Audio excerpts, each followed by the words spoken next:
ঝলমলে দুপুরে অমান কায়াকে বিয়ের প্রস্তাব দেয়। ঠিক সেই মুহূর্তে ঘটে এক ভয়াবহ গাড়ি দুর্ঘটনা। কায়ার মা রুদ্ধকণ্ঠে জানায় তাদের বংশে অভিশাপ রয়েছে, বিয়ে মানেই মৃত্যু। ৩০০ বছর আগের গল্প। এক তান্ত্রিক ব্রাহ্মণ কায়স্থের পূর্বপুরুষের মেয়েকে অপমান করেছিল। ব্রাহ্মণ বলেছিল, তোমার বংশে আর কোনো মেয়ে বিয়ে করতে পারবে না। রাতে কায়া স্বপ্ন দেখে, বিয়ের সাজে নিচেকে দেখে আর একটি ছায়া গলায় মালা পরিয়ে দেয়। তারপর গলা চেতে ধরে।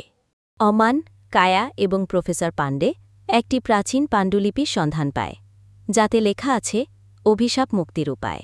এক পরিত্যক্ত বাড়িতে তারা পৌঁছায়, যেখানে এক মৃত আত্মা ঘরের দেয়ালে ফিসফিস করে, বিয়ের রক্ত আবার বইবে। আত্মারা আক্রমণ করে তন্ত্রসিদ্ধ আনুষ্ঠানিকতা শুরু হলে। অমা নিজের শরীর উৎসর্গ করে কায়াকে রক্ষা করে। শেষ মুহূর্তে প্রফেসর মন্ত্র শেষ করে, অভিশাপ ভেঙে যায়।